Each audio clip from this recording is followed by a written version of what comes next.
IDFM 98 de la bande FM, bonsoir à toutes et à tous. Nous allons faire un éloge, même plusieurs éloges ce soir. Éloge des mauvaises herbes, ce que nous devons à la ZAD avec Jade Lingard, on dit comme ça, Jade. Oui, c'est ça. Vous êtes journaliste à Mediapart. Oui. Plutôt dans un domaine écologique. Oui, je travaille sur l'écologie en général, au départ sur le climat et puis en fait un peu par extension, beaucoup et de plus en plus sur ce qu'on appelle les grands projets, l'aménagement, les grands projets d'infrastructure et donc Notre-Dame-des-Landes, le Grand Paris, le projet d'enfouissement de déchets nucléaires CIGEO à Bure, Europa City, le projet de centre de commerce et de loisirs et de tourisme développé par Imochamp sur le triangle de Gonesse. Voilà. Et en fait, à la fois sur ces projets d'infrastructure, en quoi ils sont problématiques et sur les mobilisations qui se constituent contre ces projets. Alors, qu'est-ce que ça veut dire ZAD ? On se rappelle ce que ça veut dire ZAD, zone à défendre, non ? Oui, alors en fait, historiquement, ça voulait dire au départ zone d'aménagement différé. Donc en fait, au départ, c'est une appellation administrative pour désigner un territoire qui a été réservé en 1974 par l'État pour y construire un aéroport.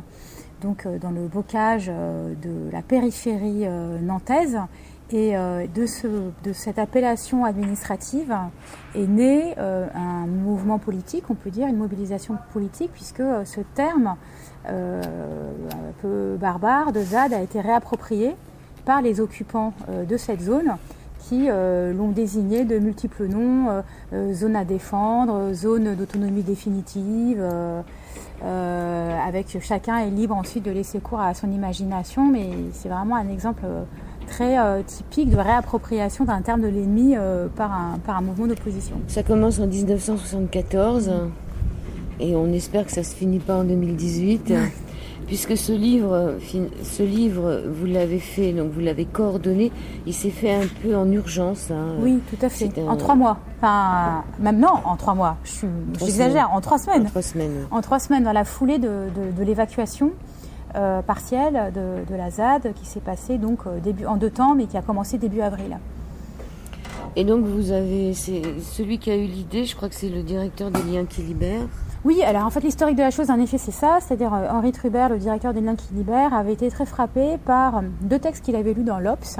Un texte de Christine Ross, l'historienne américaine, qui est une historienne de la Commune, une historienne de mai 68, qui a écrit un très beau texte. Elle connaît bien la ZAD, elle est allée de nombreuses fois, et qui avait écrit un très beau texte de défense de la ZAD.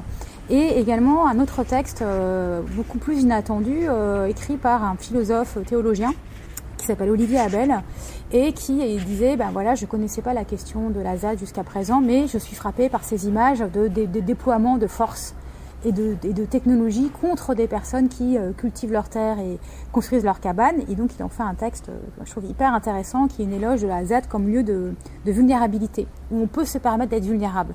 Dans une société qui est si dure et si violente, un lieu qui permet la vulnérabilité. Et donc, voyant ces 2 textes dans l'Obs, l'éditeur a contacté un journaliste de l'Obs qui s'appelle Eric Eschimal pour lui proposer d'essayer de solliciter des textes d'auteurs, d'intellectuels, de chercheurs, et puis je vous la fais courte, voilà. À la base, ils avaient vraiment une vision très intellectuelle. Et en fait, ce journaliste, Eric Eschimal, m'a contacté parce que lui-même à la fois avait pas beaucoup de temps et puis connaissait pas bien la ZAD, et de fil en aiguille j'ai récupéré la coordination totale de l'ouvrage, et donc j'ai essayé en effet de l'ouvrir pour le coup, pas simplement à des philosophes, sociologues, historiens, mais également à des personnalités, d'écrivains, d'écrivaines et de personnes type Patrick Bouchin qui est architecte, dont je savais qu'ils étaient venus sur la ZAD. Et pour ainsi construire cet éloge avec, tisser, si vous voulez, un peu cet éloge autour de différents profils, des personnes qui connaissaient bien la ZAD, des personnes qui n'y avaient jamais été, mais qui se sentent, comme Virginie Despentes par exemple, se sentent un lien, un attachement avec cet endroit, des personnes, un habitant, ça me semble très important, qui est au moins la parole d'un habitant, parce que voilà, les intellectuels ne sont pas que en dehors de la ZAD, il y a beaucoup d'intellectuels sur la ZAD, et intellectuels au sens très large. Et donc c'est John Jordan, qui est un artiste activiste et habitant de la ZAD depuis quelques années.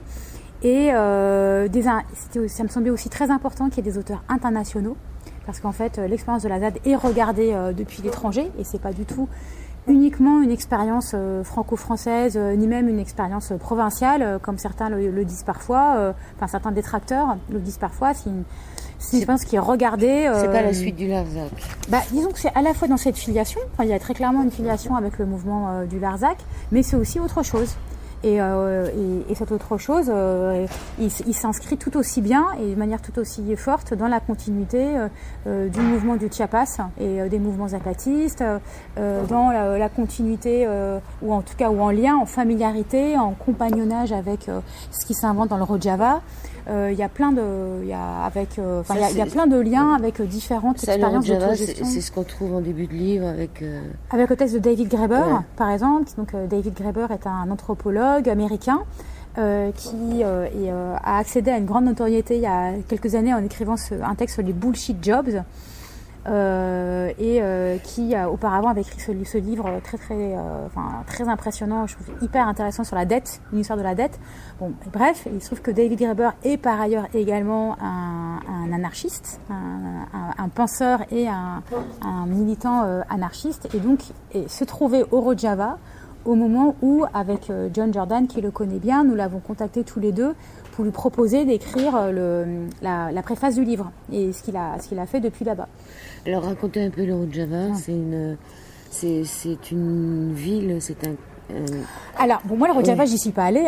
Je peux juste vous dire en quelques mots ce que Graeber en dit. Donc c'est une expérience d'autogestionnaire kurde.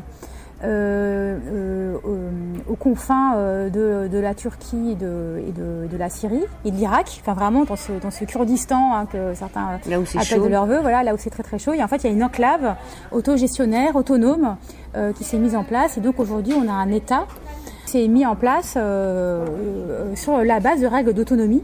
Et c'est ça.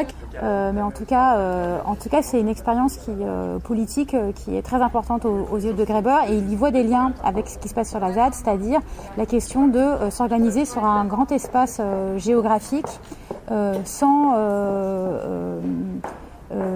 système policier, judiciaire et étatique extérieur aux populations. Et donc voilà, après je ne vais pas exagérer les liens de similarité, mais voilà l'affiliation. Alors vous écrivez, puisque vous êtes la première qui parlait après la préface de Graeber, que ce n'est pas un ouvrage sur le plus grand squat de France.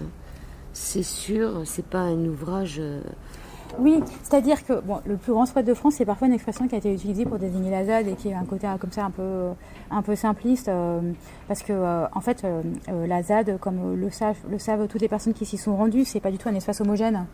C'est étendu, mais c'est très divers. Il y a des personnes qui vivent dans des cabanes, des personnes qui vivent dans des maisons en dur, des personnes qui ne font que passer, des personnes qui vivent depuis des années. Il y en a qui ont une culture et des convictions anarchistes assumées, d'autres qui sont peut-être plus incertaines sur leur positionnement politique. Certains y sont pour faire la révolution et finalement voient la ZAD un peu comme une sorte de vivier contestataire, et qui doit au maximum insuffler de l'énergie dans le plus possible de lutte. D'autres au contraire le voient plutôt comme un lieu refuge, un lieu aussi où se perdre, où se retrouver, où se réinventer. Et donc c'est un endroit qui est extrêmement divers. Et puis surtout, ce que je voulais dire par là, c'est que c'est pas un livre qui prétend expliquer ce qu'est la ZAD. Oui, c'est un livre écrit par des personnes extérieures. Qu'est-ce que ça leur fait à eux? Et ça, c'est une distinction importante, parce que les habitants de la ZAD, ils sont extrêmement précautionneux. Une des choses importantes de ce mouvement de la ZAD, c'est le refus d'avoir des porte-paroles. C'est le refus qu'on parle à votre place. Et donc, c'était pas pour prendre la parole à leur place. Vous dites que c'est un lieu rebelle, y compris aux éloges et aux déclarations d'amour, un creuset de conflits pas très accueillant. Oui. C'est-à-dire que c'est pas ouvert à tous. On va pas arriver là-bas et s'y sentir forcément bien. Voilà, tout le monde peut y aller, évidemment, parce qu'il n'y a pas de frontières, mais après, pour trouver sa place, c'est plus compliqué. C'est ça que je voulais dire, et je trouve que c'est un des éléments intéressants de cet endroit, c'est que c'est un lieu de vie. Donc, on débarque pas chez les gens, quoi. Oui, de 200 à 300 personnes quand même. Ouais, c'est ce qu'on dit en général. Alors là, il faudrait voir maintenant dans les prochaines semaines et les prochains mois un peu comment ça évolue avec tout le bouleversement en fait qui s'est passé depuis le début de l'année.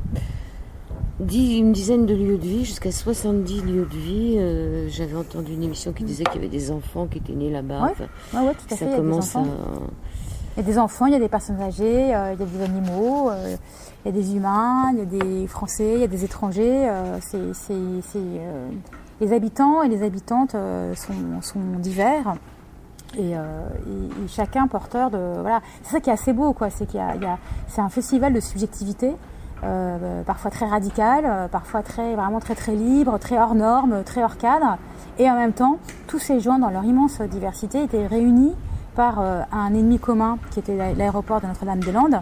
Et aujourd'hui, toute la difficulté, c'est maintenant qu'on n'a plus l'ennemi commun pour nous fédérer, est-ce qu'on peut continuer à faire ZAD ensemble? Et c'est toute la difficulté, mais en même temps aussi quelque part oui, tout le défi qu'ils ont aujourd'hui. L'État cherche à les diviser, hein, c'est clair. L'État a intérêt à les diviser, puisque pour les affaiblir, mais aussi il les met un peu dans un étau, avec cette injonction à la régularisation, en leur demandant de se régulariser sous peine de se faire expulser, de se faire évacuer. Et puis aussi de sortir d'écoles de jardinage, enfin en tout cas, dans son idée... dans la tradition, c'est-à-dire de sortir de l'agriculture. En fait, en gros, dans son idée, en effet, l'État imaginait pouvoir autoriser la présence de certains de ses habitants à condition qu'ils soient des agriculteurs. Et des agriculteurs dans le cadre, avec une formation d'agriculteur, et donc avec des diplômes d'agriculteurs, avec une adhésion à la mutuelle agricole MSA et avec des projets agricoles. Or, sur la ZAD, tout le monde n'est pas agriculteur, loin de là. Il y a même des gens qui sont, à vrai dire, contre l'agriculture, en tout cas dans sa forme productiviste, qui sont contre l'élevage, pour certains d'entre eux. Donc ça va quand même, voilà, c'est vraiment, là on n'est pas du tout dans ce profil-là.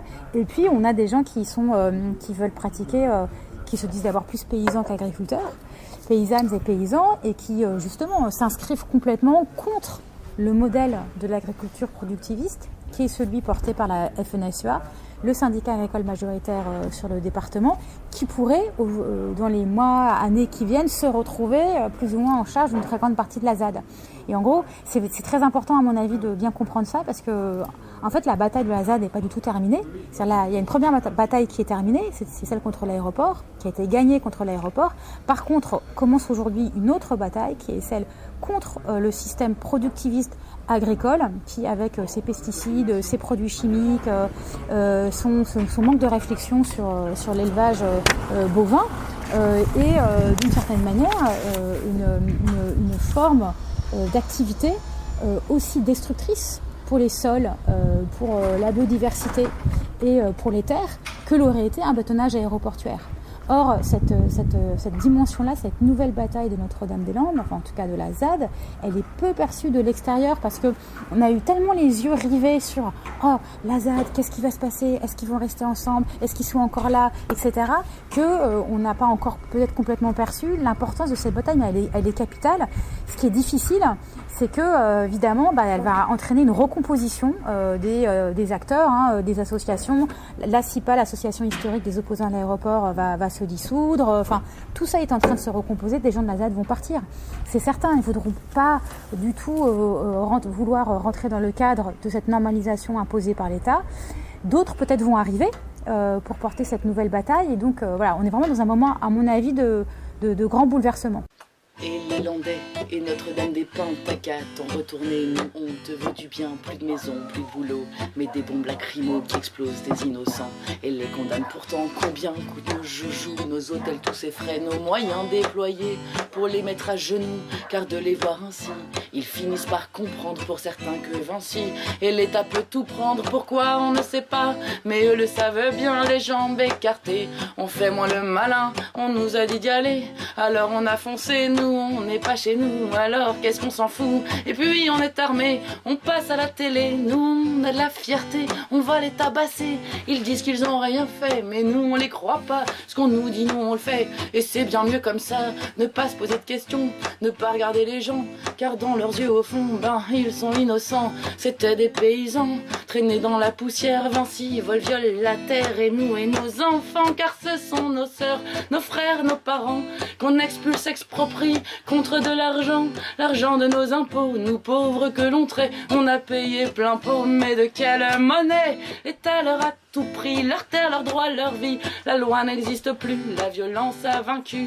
Frères de poussière, guerriers de la lumière, c'est liberté qu'ils scandent à Notre-Dame-des-Landes. Liberté de dire non à l'injustice à nu. Ce sont des hommes bons qui n'en peuvent plus. Ils avaient des maisons, des champs et des tracteurs. Tous ces agriculteurs à qui on a cru bon, sans raison ni sans droit, d'enlever ce qu'ils avaient. La France a ses raisons sur tous ces vaches à lait à Notre-Dame-des-Landes.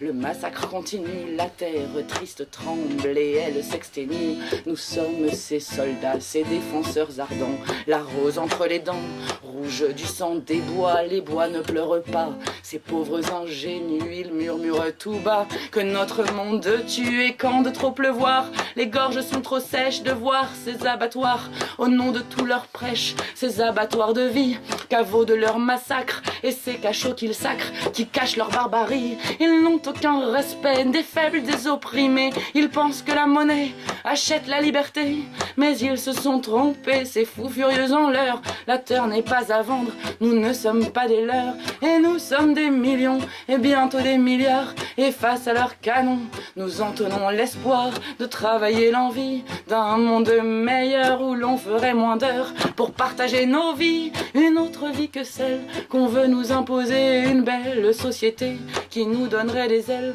communauté d'échange sans angoisse, sans prix, pas celle des revanches, des massacreurs de vie, pas celle qui refuse l'amour aux indigents, qui meurtrit, qui abuse tant de pauvres gens, une autre société, pas celle où tous nos droits sont un par un bafoués, pas de santé, d'avocat, pas de toit, pas d'école, on vote tous les 5 ans pour un gouvernement qui nous fout des torgnoles, on a voté, ha ha, mais a-t-on bien le choix, qu'arrive d'ici là, c'est comme aux USA, bipartisme avéré, la droite est au pouvoir car la gauche débauche et mange du caviar, un lieu où l'on s'active, où le partage règne car nos amitiés vivent et les haines nous craignent. On a voté naïf pour quelques pontes riches qui, de nos récifs, de nos malheurs en friche, on fait fortune veule, aveugle irraisonné, affameux les peuples scrupuleux ordonnés. Officiellement 2/3, officieusement 3/4 de l'humanité crève, pendant que le pouvoir amasse ses dollars dans ses grands châteaux vides et ses esclaves meurent dans le luxe trop avide pour nos ordinateurs. Des mains brûlées d'acide sur la peau des Français, des enfants contrucides, le tout bien arrosé d'hypocrisie totale, de télé bien huilée, du pétrole de Total. Pour effrayer les cœurs, on propage la peur, la connerie, le racisme, mamelle du fascisme, mouton nous consommons, sans nous rendre compte que tous nous devrions leur demander des comptes. Les nuages recracheront leur haine sur leur visage, tandis que nous rirons de leurs civils présages, zadistes prenant nos bêches, armés de nos 2 bras, que dans nos yeux revêchent, sentis le noir combat contre toutes leurs milices, leurs forces obscurantistes, leurs démons de justice qui salissent et attristent, mais oui l'amour vaincra et la poussière mère engloutira les rats qui détruisent notre terre. Les étoiles en fusion clameront révolution et nous mettrons les voiles jusqu'au cœur des prisons face aux fusils de la garde, trésor de cette horde qui rafle jusqu'à nos hardes. Méprisons leur discorde car dans nos cœurs en cœur résonnent et sonnent encore les chants de liberté qui donne vie à nos corps. La gauche de l'espoir a tranché bien des gorges, on engraisse son pouvoir et sa brûlante forge. Mais notre mère nature est une irréductible, et ceux qui nous torturent demain seront les cibles. Mais le jour est venu où les rivières en crue ont noyé les exclus. Résistance mes frères.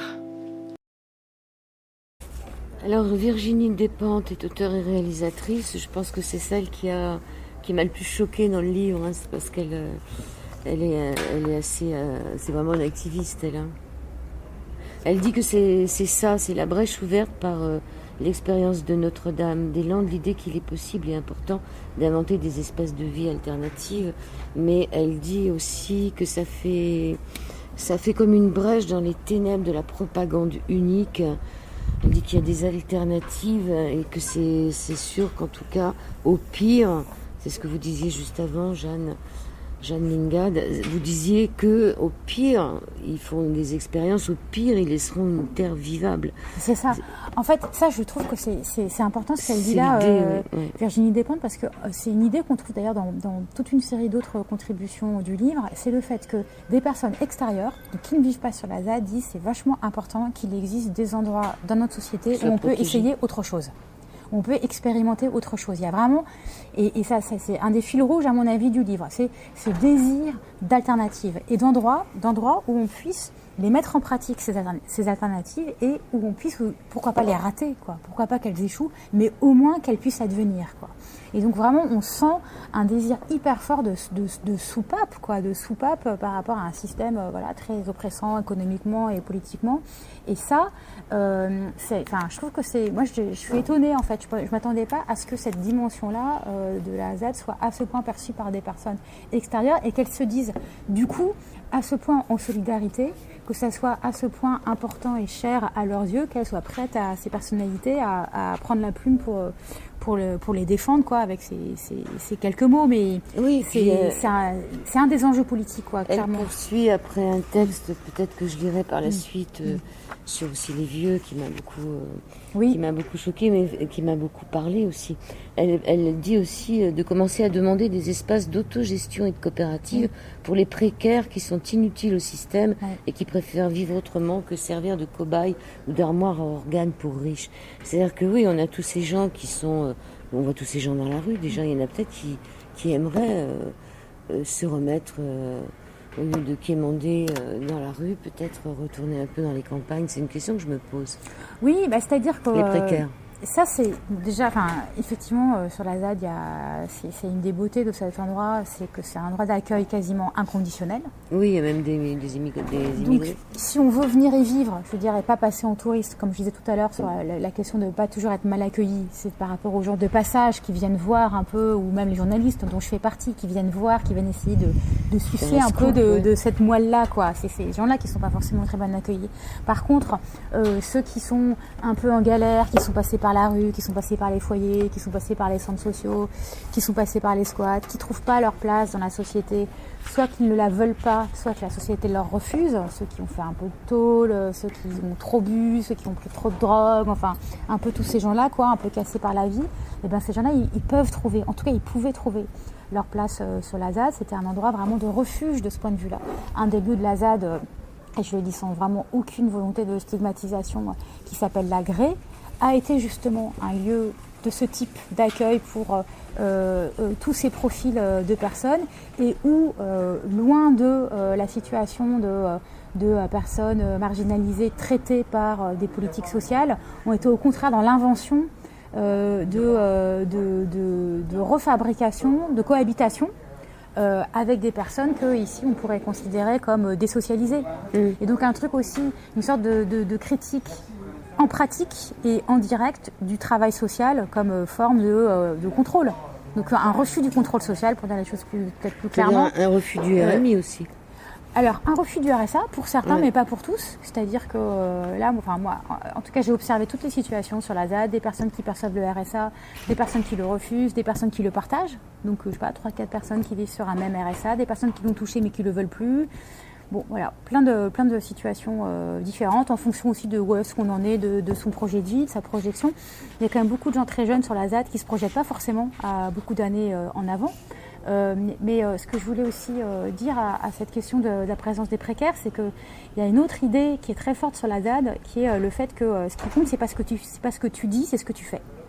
Et qu'en fait, c'est une des raisons pour lesquelles, sur la ZAD, il n'y a pas de distinction entre intellectuels et artisans. Un petit peu, on le trouve dans le livre à un moment, quand ils prennent la parole, les intellectuels. Oui, disons qu'il y a des conflits. Mais ce que je veux dire, dans l'idée, en tout cas, ce que je veux dire, c'est dans l'une des idées, à mon avis, qui est commune à leurs habitants, c'est de défendre, en tout cas, l'idée que ce qui compte, c'est comment tu agis. c'est ce que tu fais, c'est comment est-ce que tu viens participer à la construction du hangar qu'on appelle le hangar de l'avenir, qui est ce hangar construit en bois avec des artisans qui sont venus spécifiquement pour transmettre un peu de leur savoir, mais aussi avec des ateliers autogérés où on fait par soi-même. Parce que ce sont des maisons qui ne sont pas faites par des architectes et qui tiennent debout quand même. Des cabanes pour celles qui ont été construites par les personnes de passage, mais aussi la cuisine, toutes les cuisines collectives, mais aussi tous les chantiers collectifs qui se produisent sans cesse sur cette zone. Et donc, mais du coup, c'est en lien aussi avec la question du précariat, parce que finalement, on est dans notre société, je dirais, extérieure à la ZAD, où le travail est tellement un système économique et de valeur. Dès qu'on n'est pas dans ce système-là, dès qu'on n'a pas de boulot, et ben, tout de suite on est catégorisé soit comme chômeur, soit comme précaire. Et ben, justement, une des vertus de la ZAD, c'est un endroit où on combat cette vision-là et cette organisation sociale. Et c'est pour ça que du coup, on peut d'une certaine manière plus tellement parler de précaire de ce point de vue-là. Et plus tellement distinguer actif versus précaire. On peut être actif à un moment, beaucoup plus contemplatif à un autre, et tout ça étant potentiellement distinct de la question de combien vous gagnez, quoi. C'est ça que je veux dire. En fait, c'est une expérience révolutionnaire.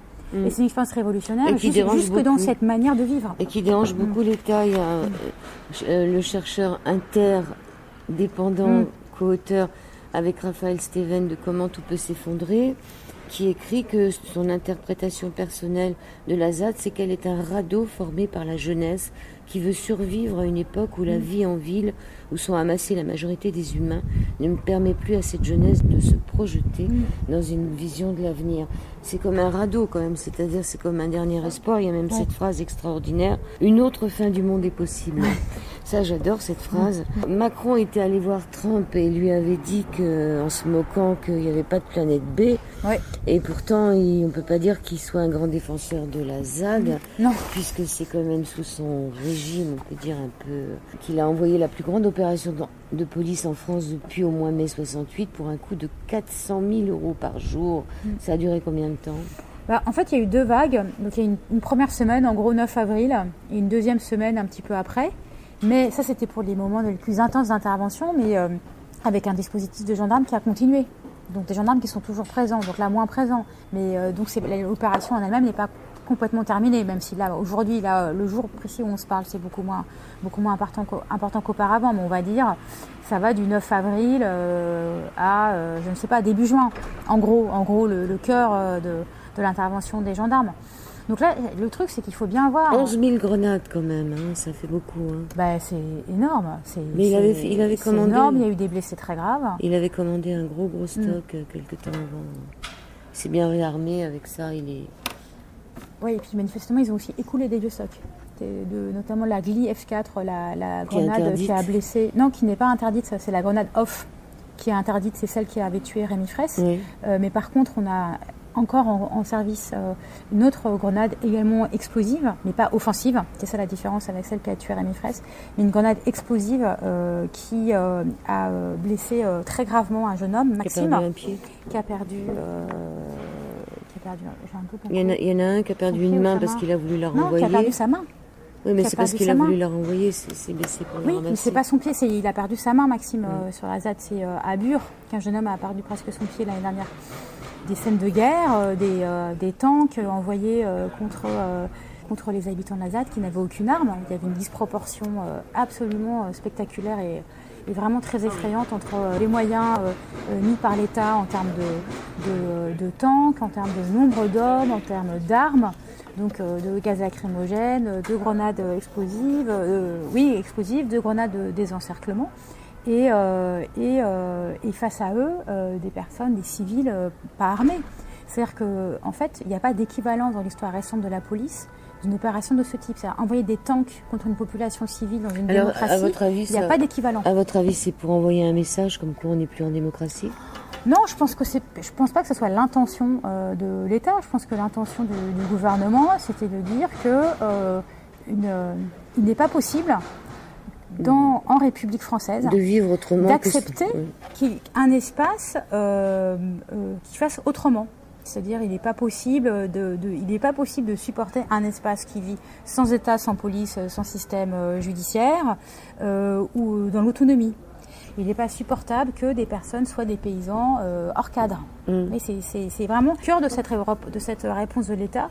Il y a vraiment un message hyper clair sur le fait qu'on ne veut pas supporter l'existence d'alternatives aussi radicales que celle de la ZAD. Après, la manière dont ils l'ont formulé était beaucoup aussi en termes de ce que eux appellent État de droit, mais en fait c'est pas l'État de droit, c'est l'ordre républicain, c'est-à-dire que c'était aussi l'idée que en tout cas certaines personnes localement reprochaient aux habitants de la ZAD des délits, que ce soit des tags, que ce soit quelques vols dans les supermarchés alentours, et ça qui était vachement fait, réel en partie, mais qui ont été énormément montés en épingle par la droite locale, qui est quand même très forte.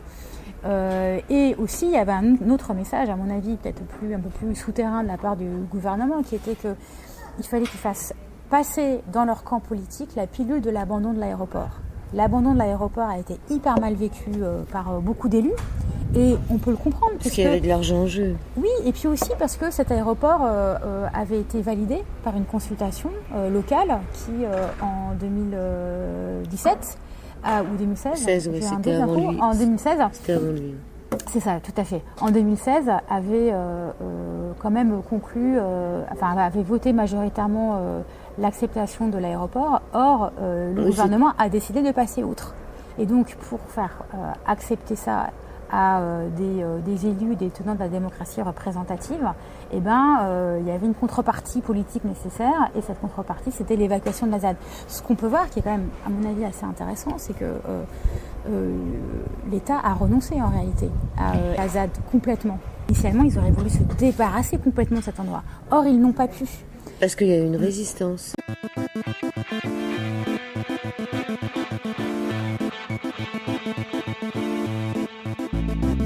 Du haut des cimes, de la forêt de Roanne, du salon à la cuisine, dans toutes les cabanes. Ça mène, toujours le doux refrain, orchestré par des hommes, matraque à la main. Expulsion du terrain, l'avion décollera demain. Mais on résiste, main dans la main. Expulsons leur bande de pantins. Expulsons leur bande de Notre-Dame-des-Landes. Renversons la vapeur, il est temps qu'on nous entende. Expulsons leur bande de Notre-Dame-des-Landes. Alors, Hulot, il a dit, notre Nicolas National a dit que l'écologie, ce n'est pas l'anarchie. Hein. Oui. Mais ce qui se discute, comme l'explique bien John Jordan dans son texte. Jordan au contraire, dit au contraire. Élysée Reclus. Bah oui, Élysée Reclus, William Morris, qu'en fait, il y a une histoire au contraire hyper riche de liens entre les penseurs et les militants anarchistes et les penseurs et les militants écologistes.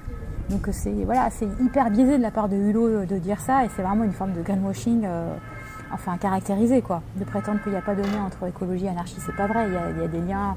Il y a toute une partie du socialisme utopique du 19e siècle qui est à la fois anar et écolo. C'est Vandana Shiva, Vandana qui dit qu'il ne restera bientôt plus dans ce monde que ce que l'on aura su, que ce qu'on aura su se protéger. C'est-à-dire que c'est les riches qui arriveront à s'en sortir. Parce que si on ne peut pas se protéger et que tout est détruit, si on ne peut plus se protéger, si on envoie des blindés, je veux dire, il ne restera plus dans ce monde que ce qui pourra se protéger, c'est-à-dire que ce qui sera armé aussi. Oui, parce que ça, c'est le texte de Vandana Shiva, je trouve, il est vraiment intéressant.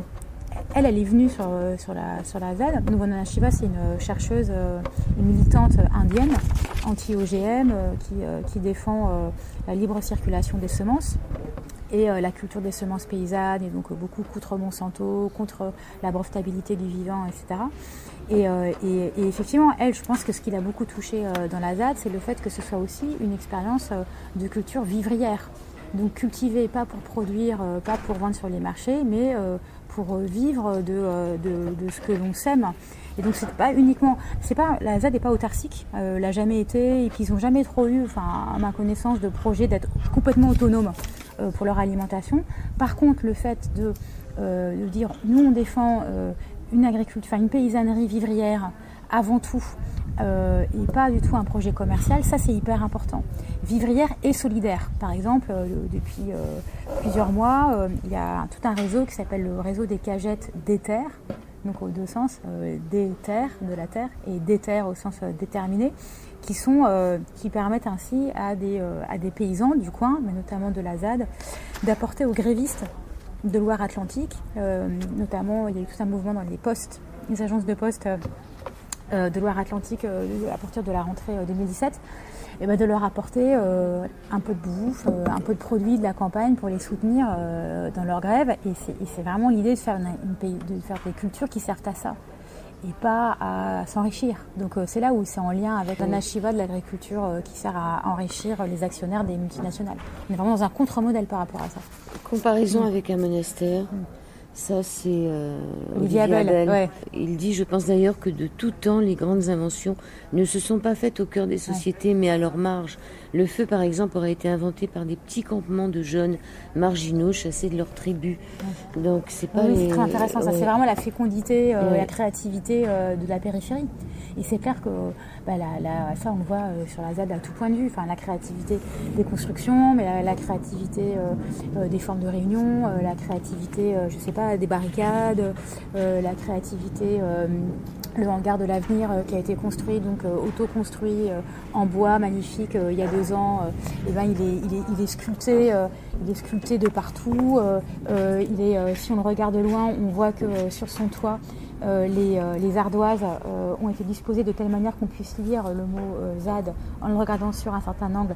Ça, c'est grâce à la réutilisation d'une technique très ancienne de pose d'ardoise qui a été réactivée à cette occasion. Enfin, et tout est comme ça. En plus, il y a de la beauté, c'est-à-dire que c'est pas ces villes horribles qui sont décrites à la fin du livre. Mais là, on va revenir un peu sur les grenades. Geneviève Pruvot qui dit que ces opérations policières massives à caractère militaire, même si elles sont masquées par des opérations de communication qui en édulcorent la brutalité, ont le mérite de la clarté. Elles mettent à nu les priorités politiques des gouvernements, avec d'un côté les zones à démolir de toute urgence et de l'autre les zones floues sur lesquelles le laisser faire est permis depuis des décennies. Je ne crois pas avoir noté l'usage de grenades offensives pour arrêter net la production des déchets nucléaires, de dioxine, de bisphénol, de distylbène, de vache folle ou de lait maternisé contaminé. Donc c'est vrai qu'on peut se rappeler quand même qu'ils n'ont pas la même force de dissuasion en ce qui concerne des choses qui sont amplement plus graves que ce qui se passe à la ZAD. Oui, c'est clair, c'est vraiment la question du 2 poids 2 mesures. Quel est le niveau d'inégalité qu'une démocratie, qu'un régime est prêt à supporter? Et on voit bien que là, ce qui paraissait si insupportable dans la ZAD, en termes d'inégalité, il existe à foison dans la société. Il y a combien de permis de construire qui ne sont pas respectés, combien de plans locaux d'urbanisme qui sont largement piétinés, la loi littorale qui n'est pas respectée dans la moitié des communes françaises. Enfin, c'est vraiment, de ce point de vue-là, la disproportion, elle est flagrante et c'est pour ça qu'elle est politique, elle est chargée politiquement et c'est pour ça que c'est important de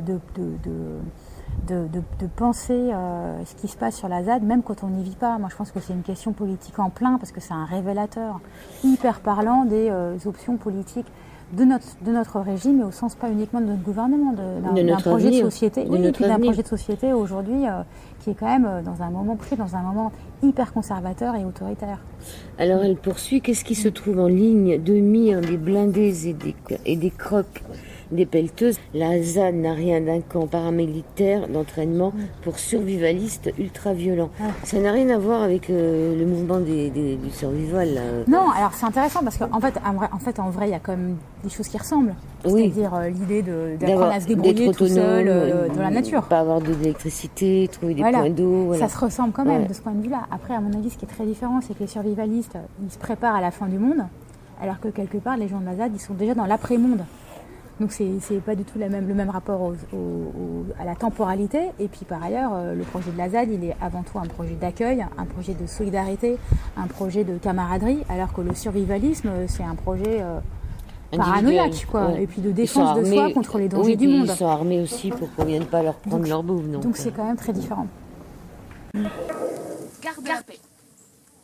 Gardien de la paix, tu sûr que c'est bien elle que tu gardes. Derrière ton bouclier, ouvre grand les yeux et regarde. Ce sont tes enfants et tes sœurs sur les barricades. C'est ton sang qui coule à chaque fois qu'on abat un arbre. Es-tu sûr d'avoir choisi le bon camp? Rêvais-tu vraiment à ça comme t'étais enfant? Si t'avais choisi ce métier pour protéger les gens, pourquoi es-tu ici en train de protéger leur argent? Gardien de la paix, tu sûr que c'est bien elle que tu gardes. Derrière ton bouclier, ouvre grand les yeux et regarde. Ce sont tes enfants et tes sœurs sur les barricades. C'est ton sang qui coule à chaque fois qu'on abat un arbre. S'il continue comme ça à réduire la forêt à néant, que restera-t-il de la terre pour nos enfants? Si tu restes là, oui, si tu les défends, tu cautionnes la folie de tous ces truands. Gardien de la paix, tu sûr que c'est bien elle que tu gardes. Derrière ton bouclier, ouvre grand les yeux et regarde. Ce sont tes enfants et tes sœurs sur les barricades. C'est ton sang qui coule à chaque fois qu'on abat un arbre. Regarde comme on vit, regarde comme on y croit, en construisant l'avenir dans des cabanes en bois. Crois-tu vraiment que c'est nous qu'il faut combattre? En faisant ça, c'est l'utopie que tu matraques. Regarde comme tu es bien plus armé que nous, avec tes grenades contre nos cailloux. Si tu nous tabasses, si tu t'en balances, ce sera l'escalade de la violence. Gardien de la paix, tu sûr que c'est bien elle que tu gardes. Derrière ton bouclier, ouvre grand les yeux et regarde. Ce sont tes enfants et tes sœurs sur les barricades. C'est ton sang qui coule à chaque fois qu'on abat un arbre. Pose ton bouclier, prouve-leur que tu existes. Viens boire un café avec les zadistes qui dans tes œillères, ton poste et puis tes chaînes. Cette terre qu'on défend est aussi la tienne. Pose ton bouclier, prouve-leur que tu existes. Viens boire un café avec les zadistes qui dans tes œillères, ton poste et puis tes chaînes. Cette terre qu'on défend est aussi la tienne. Cette terre qu'on défend est aussi la tienne. Alors ça, c'est un autre penseur qui s'appelle Christophe Bonneuil. Oui. Directeur de recherche d'histoire au CNRS. Il dit que le moment présent est donc celui de la radicalisation d'une guerre des mondes, subversion après que le capitalisme industriel et sa technoscience ont entrepris de transformer la Terre en une deuxième nature, techno-naturelle, ordonnée, quantifiable et lucrative, d'une troisième nature qui déjoue le contrôle de la deuxième, surgit et la déborde. Violence d'un climat déréglé contre des victimes chaque année plus nombreuses, etc. Violence d'une élite qui ne veut plus partager le même monde que la plèbe terrestre. On est en plein transhumanisme aussi, c'est-à-dire tout ce monde qui commence à arriver où il y aura un surhumain, qui aura des zones réduites pour vivre, puisqu'il y a un dérèglement climatique, mais de l'autre côté, on nous dit que la technologie va tout régler. Donc, oui, on est aussi, avant même d'arriver à une situation de transhumanisme, on est aussi dans une situation élitaire. C'est-à-dire on a une élite économique et politique qui a décidé que le changement climatique, l'effondrement de la biodiversité, la 6e extinction des espèces, la montée des inégalités environnementales, ils s'en foutaient. Et qu'ils continuaient à faire comme avant, c'est-à-dire être remis par des logiques de profit, pratiquer du séparatisme géographique. Donc on vit dans les beaux quartiers, on se protège dans des gated communities, et puis on continue le business as usual. Et ça, c'est un truc qui a été posé aussi par Bruno Latour dans un texte qui a été publié l'année dernière, Comment atterrir, où il pose ça. Il dit en fait aujourd'hui, vu le niveau de décalage qui existe entre le mode de vie et les pratiques et la manière de continuer à gagner de l'argent d'élites mondialisées, industrielles, liées au capitalisme financier et mondialisé, on peut plus simplement dire que c'est un choix, ils quittent la Terre. C'est comme s'ils étaient devenus extraterrestres. C'est-à-dire le niveau de manque de prise en compte par eux de la gravité de la situation ici, sur la planète, est telle qu'on peut commencer à dire qu'en fait ils ont quitté, ils montrent par là, même sans l'avouer en tant que tel et sans le formuler en tant que tel, ils ont quitté, ils sont entrés dans une voie d'expulsion de soi-même de la Terre. Et donc c'est ce qu'il appelle les élites qui se déterritorialisent, qui deviennent extraterrestres et qui laissent le reste de l'humanité dans son lot d'inégalité, de violence et de destruction. Donc c'est vrai que l'expérience de la ZAD, elle s'inscrit dans ce contexte-là. Alors après, pour être honnête, il y a plein d'autres endroits sur la planète où on voit ça. Je veux dire, les projets extractivistes complètement délirants qui continuent à se développer en Amérique latine, Shell ou Total qui veulent forer dans des mers qu'il faudrait au contraire complètement protéger. Enfin, là, pour le coup, la ZAD n'est qu'un symptôme parmi 1000 autres. Faut pas non plus qu'on ait l'air trop nombriliste sur ça. Mais c'est vrai que c'est dans ce contexte-là. Et ça prend sens d'autant plus dans ce contexte-là.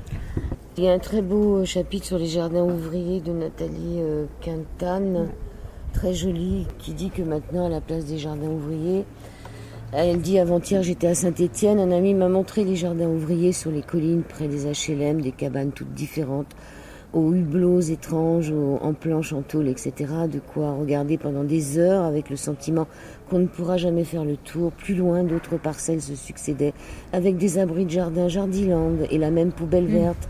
Devant, au même endroit, ce sont les nouvelles parcelles nommées, m'a dit mon ami. Grand Paris, j'ai peur qu'ils détruisent tous les jardins ouvriers. Oui.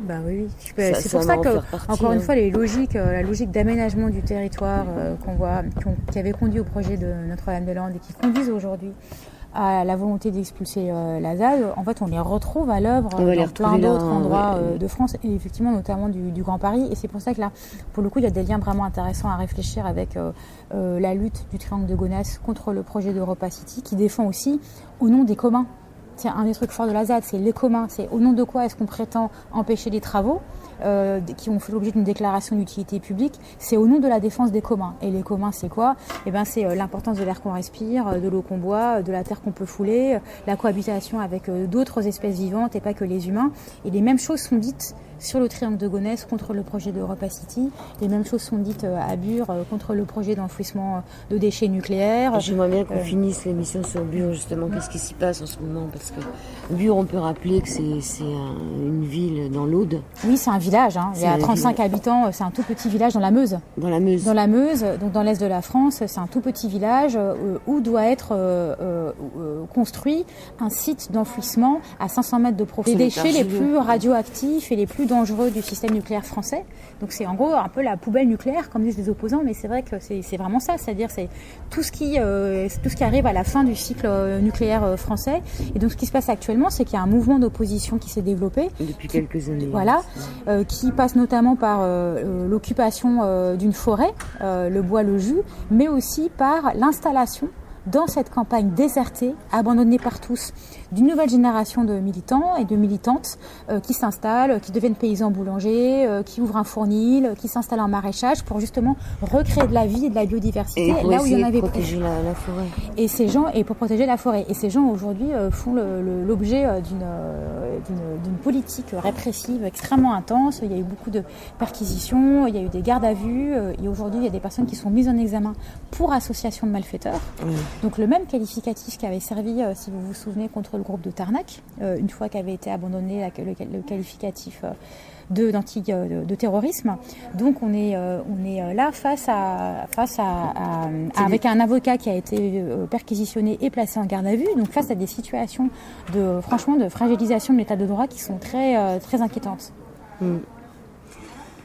Ça se termine par un conte qui se passe en 2040, je sais plus quelle année, 2041 je crois. 2041, c'est pas, ça va arriver très vite. C'est ça. Mais ça me rappelle l'histoire des femmes et des hommes qui s'attachent dans les arbres, qui se collent dans les branches, etc.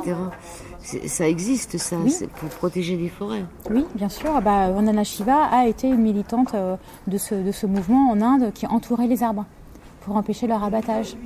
Donc oui, c'est tout à fait dans cette filiation-là. Le livre se termine par cette nouvelle d'Alain Damasio, qui est un auteur de science-fiction, et en effet qui imagine, moi je trouve que c'est très beau, c'est un hommage à ce qu'il appelle les IF, H-Y-P-H-E, qui sont ces composants du mycélium qui relient les systèmes racinaires des arbres entre eux, et c'est l'idée du moment où les humains qui sont restés sur la ZAD, ils sont devenus une communauté soudée, mais une communauté soudée y compris avec les végétaux et y compris avec les animaux, et donc ils inventent complètement un autre monde. Et ça se termine sur cette utopie, c'est une utopie édite avec poésie par Alain Damasio. Moi, ce que j'ai retenu du livre aussi, c'est que ça donne beaucoup d'espoir, puisque même si les 3/4, 90%, 95%, 99% des gens restent dans le système, si demain le système s'écroule, il y a déjà des personnes qui sont capables de faire marcher ça autrement. Et ça, c'est bien, qu'il y ait déjà quelque chose qui soit là, latent. Si demain, par exemple, il y a une grosse coupure d'électricité ou que l'électricité ne marche plus, on est foutu, on n'a plus rien qui marche. Oui, on est complètement dépendant de ces techniques. On ne peut plus tirer d'argent, on ne peut plus prendre le train, tout s'arrête, tout s'arrête. D'ailleurs, il y avait une très belle phrase, pourquoi construire un aéroport dans la mesure où on sait que dans quelques années, on n'aura plus de pétrole. Donc il y a plein d'aberrations comme ça. Donc avec un espoir de se dire qu'il y a des gens qui sont déjà en train de trouver un autre mode de vie. Et ça, c'est bien. Et oui, c'est très important. C'est pour ça, moi, je pense que cette expérience-là, elle est féconde, même pour ceux qui n'y sont pas allés, et que c'est une référence qui va rester. C'est une expérience d'autonomie, d'ailleurs, qui n'est pas du tout terminée, qui est en train de se réinventer, mais qui, parce qu'elle a déjà accompli, moi, j'en suis persuadée, a déjà marqué toute une génération par cette possibilité-là d'autonomie en dehors du système, de tenir ensemble, et que je suis curieuse de voir ce que ça va donner dans les années qui viennent.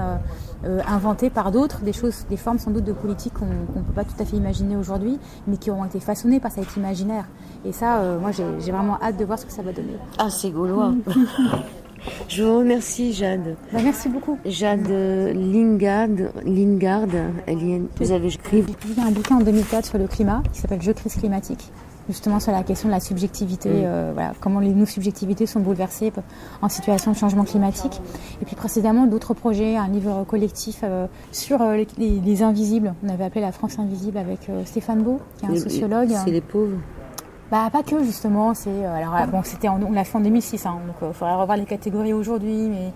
Il y avait les habitants de quartiers de rénovation urbaine, il y avait une foultitude, les vieux pauvres, plein de gens. Mais c'était c'était un autre projet. Oui, là dans le livre, il y avait ce qu'ont gagné les riches par rapport aux pauvres, comment leur pouvoir d'achat a évolué. On comprend, Emmanuel Macron ne comprenne pas qu'il y ait tant de petits. Comment se fait-il qu'il y ait tant de petits, Emmanuel? On se pose la question. Je vous remercie. Merci beaucoup. Ça s'appelle Éloge des mauvaises herbes. Ce que nous devons à la ZAD, c'est aux éditions des Liens qui libèrent. Merci beaucoup. Merci.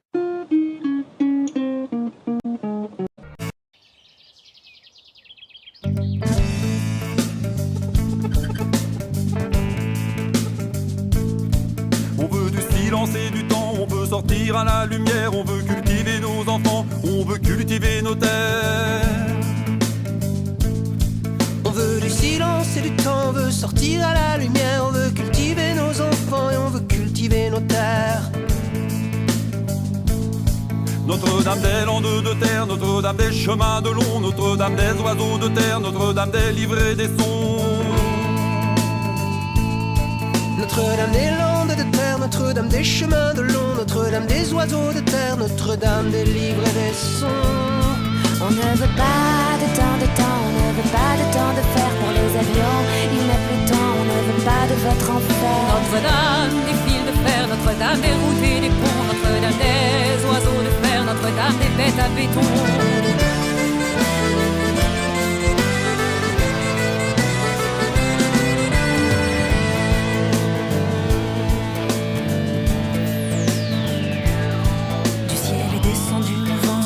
Descendu le verre, on ne veut pas que du ciel descende des ombres de mort et de fer.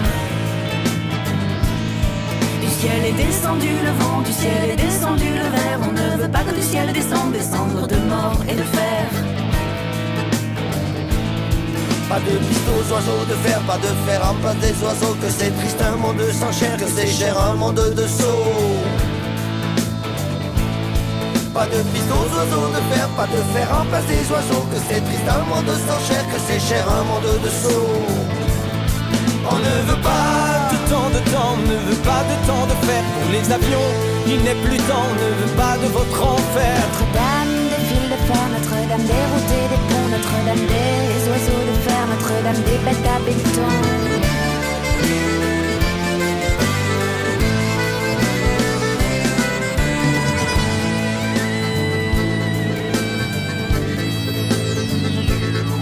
On a mis tant de temps, on a mis tant de temps à faire. Et maintenant, et maintenant faudrait défaire.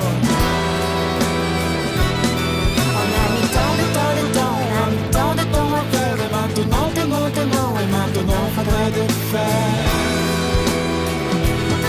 La mort des fermes et du bocage, la mort des chemins des oiseaux, la mort des mares, la mort des vaches, la mort du lait, la mort de l'eau. La mort des fermes et du bocage, la mort des chemins des oiseaux, la mort des mares, la mort des vaches, la mort du lait, la mort de l'eau.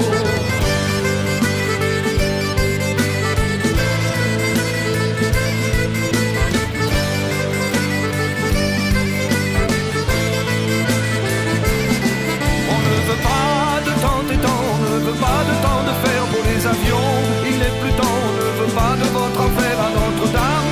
Des fils de fer, Notre-Dame des routes et des ponts, Notre-Dame des oiseaux de fer, Notre-Dame des bêtes à béton. On ne veut pas de temps, on ne veut pas de temps de fer. Les avions, il n'est plus temps, on ne veut pas de votre enfer. Notre-Dame des fils de fer, Notre-Dame des routes et des ponts, Notre-Dame des oiseaux de fer, Notre-Dame des bêtes à béton. On ne veut pas de temps, on ne veut pas de temps de fer pour les avions. Il n'est plus temps, on ne veut pas de votre enfer. Notre-Dame des fils de fer, Notre-Dame des routes et des ponts.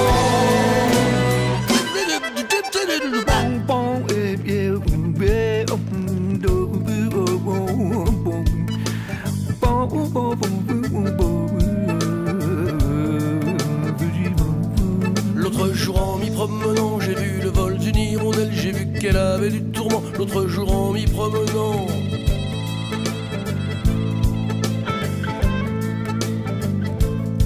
L'autre jour en m'y promenant, j'ai vu le vol d'une hirondelle, j'ai vu qu'elle avait du tourment. L'autre jour en m'y promenant. Mais bientôt,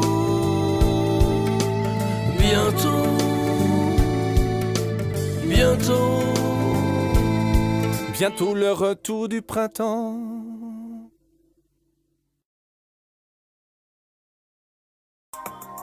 IDFM 98 de la bande FM Au-delà du miroir, chaque lundi et mardi de 21h à 22h, à retrouver sur le site de la radio IDFM ou sur ma chaîne YouTube Joël Vérin.